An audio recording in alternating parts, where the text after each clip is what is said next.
Update muna nga tayo sa PBA Finals, partikular na sa naging laban ng Barangay Ginebra at talk and text sa Game 2. Aminado nga si Coach Tim Cone na na-outclass at na-outcoach siya ni Coach Chot Reyes. Samantalang ang Barangay Ginebra naman ay hindi nawawala ng pag-asa at nangakong babawi at gagamitin ng Never Say Die spirit sa Game 3.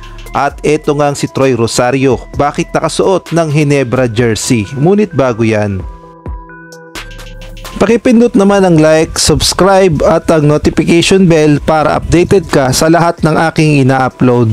At kung gusto mong magpa-member sa aking channel ay pindutin mo lamang ang join at automatic ka na sa mga shoutout.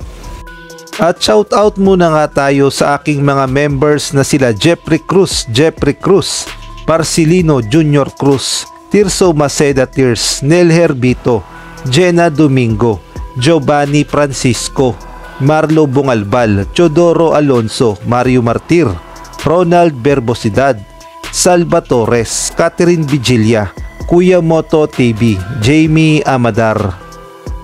Aminado nga si Coach Tim Cone na talaga namang na-outclass at na-outcoach siya ni Coach Chot Reyes sa nangyaring laban sa Game 1 at Game 2. Hindi niya nga daw inaasahan na mas magiging effective ang game plan ni Coach Chot Reyes.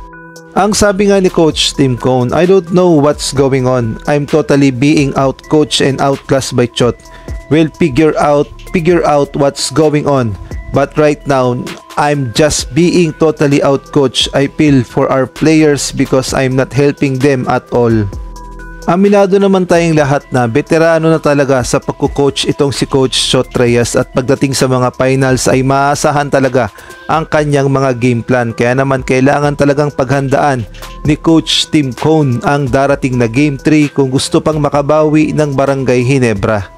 At ito pa nga ang isang problema ng Barangay Ginebra, si Rondy Hollis Jefferson. Marami kasi ang nagsasabi na bakit daw pinabayaan na tumira sa labas itong si Rondy Hollis Jefferson at hindi nga daw hinigpitan ang naging depensa sa kanya. Dito nga makikita natin na palaging libre itong si Rondy Hollis Jefferson sa mga tira sa labas at wala man lang matinding challenge. Kung meron mang nagbabantay sa kanya ay si Ralph, ngunit minamani-mani lamang ni Rondy Hollis Jefferson. Kaya naman yan din ang naging factor upang lalong magkaroon ng kumpiyansa at uminit itong si Rondy Hollis Jefferson. Kaya naman dapat sa Game 3 ay paghandaan talaga nila at bantayang mabuti itong si Rondy Hollis Jefferson dahil alam naman natin na kapag uminit ito ay paniguradong magiging problema ito sa Barangay Ginebra.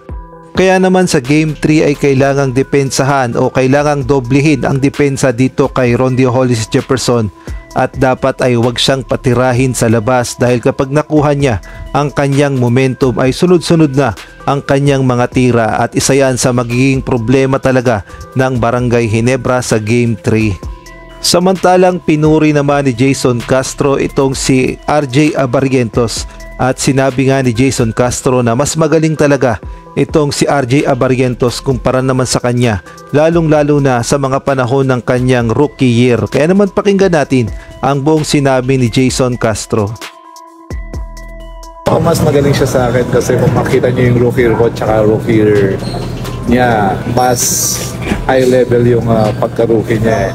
Given na yun kasi diba, nakita naman natin si RJ, sobrang galing talaga bilang hindi lang dito pati sa Korea siya pa ngayon naging rookie of the year, diba? So for sure maraming pahirapan na yung bata na yun. After 2 to 3 years makita natin kung paano siya i-dominate yung guard position kasi ngayon pa lang makita mo na. And sobrang thankful din ako at least yun nga, yung respect na gano'n as a veteran, diba? Pero yun nga, in terms of non-rookie ko at saka rookie niya, mas magaling siya.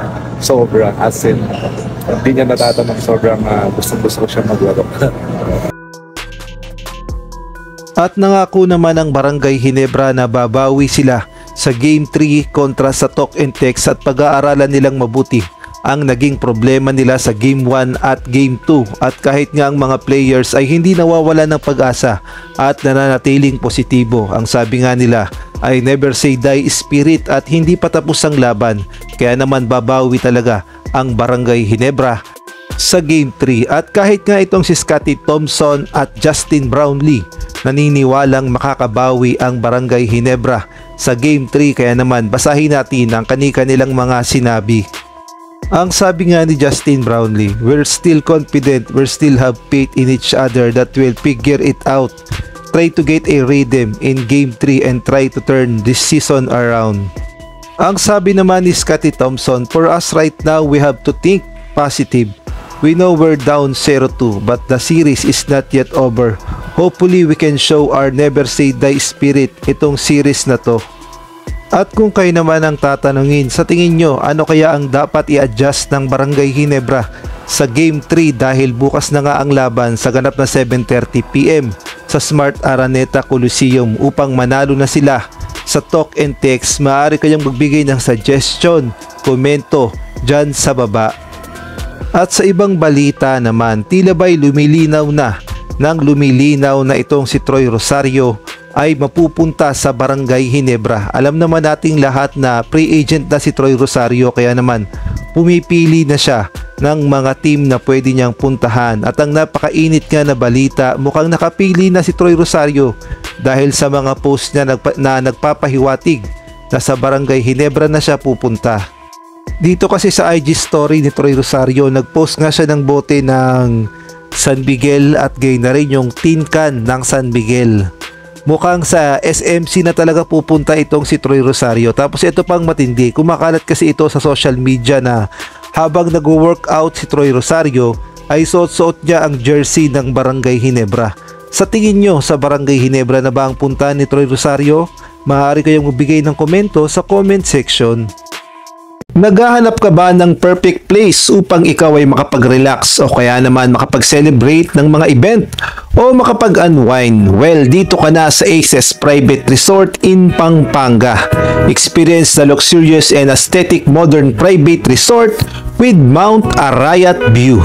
Located at Purok Tribical, Mabalacat City, Pampanga. For reservation, please call or message the Facebook page of Aces Private Resort with cellphone number 0976-000-1204. Book now to get a 30% discount, limited slot only.